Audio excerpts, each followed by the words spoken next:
มาส่งกันกูก็คนขาการลุกพื้นเกียรติขีเอาขึ้นเมืองไทยครบหอบ67 ปีเย้าแลเคยขึ้นเก็บไปใน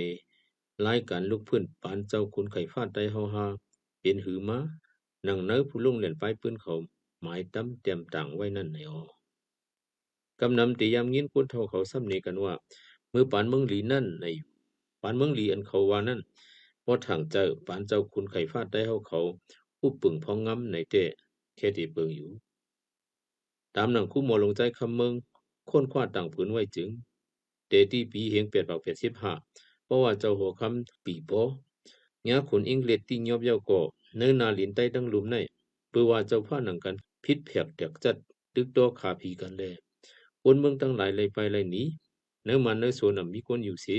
ถึงตีมาเข้าเต้าน้ำป้อมมีไหลห้านดอกเฮง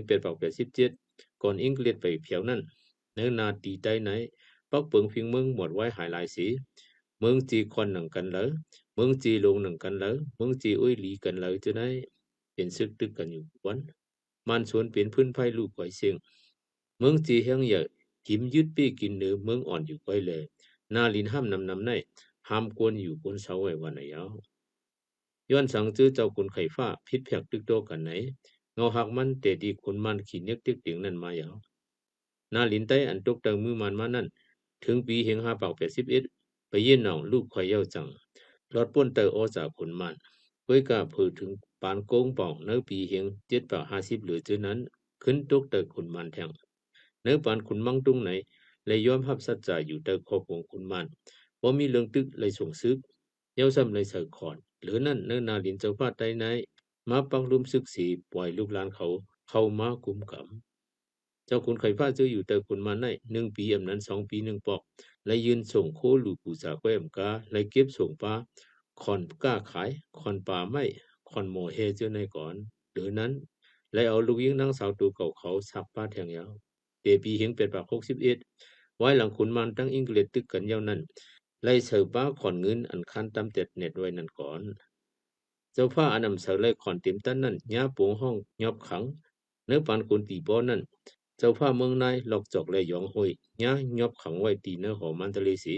เมื่อเราหมู่มัดพ้องเมืองเขาเก็บส่งเต็มเย้าจังปล่อยขึ้นยาวคนตีป้อในอยู่ใกล้เก็บขอนหรือแห้งมาเลยเมื่อปีเฮง82ย้อนเสือขอนอำเต็มวันในสีโปงห้องเจ้ากุนจีเจ้าผ้าเมืองนายแทงปอก2ผู้เตไรยายอบขังแทงแหล่เจ้ากุนจีจังหลวมตึกตับมันอันมาปักไว้ตีเมืองนายเผื่อคุณมันปล่อยซึกขึ้นมาแทงใน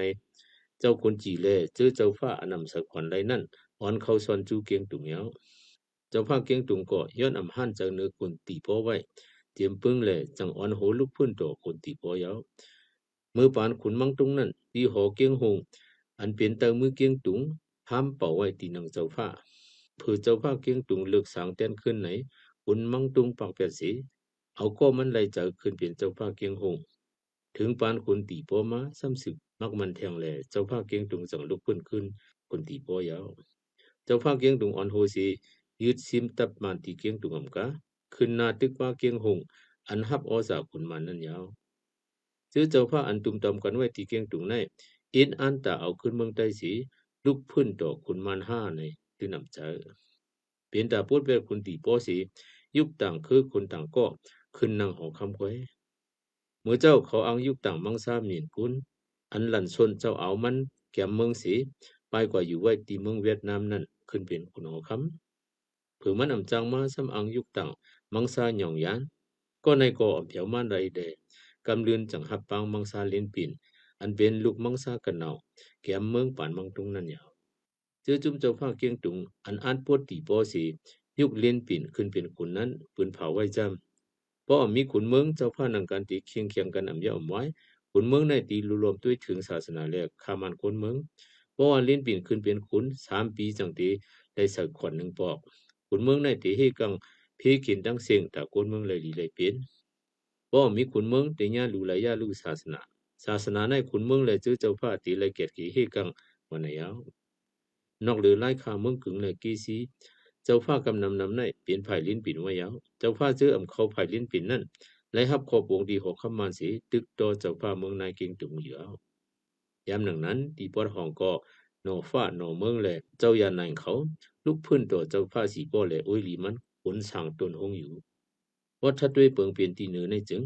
เจอเจ้าคนไข่ผ้าใต้ในแผนซึกตึกตาลองรอดแล้วปลดปล่อยอำเจออันพูดเปียดขุนมันก็เก่าสิยุคขุนมันก็มาขึ้นเป็นเจ้าจอมก้อยกูเมอกูย้ำย้อนกลุ่มขึงหิมอาณากันจึงหนังทักลูก็ลูกพื้นตัวเจ้าผ้าเมืองในดังจุมเจ้าผ้าเมืองในพันกันตึกกันสิเฮ็ดให้เมืองยุงนั่นก็เอ็มกาคุณมาก็อำปอไปเสลยญาอังกฤษเขาหล่อยึดแปดกำเนิดนั่นก็ยิงก็ลูกปองความเดสายปืนคือเมืองในเป็นตาเอาตอนสอนวันในสิตาบอกไว้สอนหูมาหลายสิอำเสถึงออกออเลมักล้ำหูเจอไว้ลึกลำจังเลี้ยงดีงามจึงจอมเลยเขาเป็นลูกหลานคือใต้อันเดียวหนึ่งกันเลยอยู่เลยวนนับขับเหมือนหลายเก่าห้อยเก่าเหมือนปานปวนมานั่นหือในย้อนไปหนีย้ายหนีหมกในก่อนอ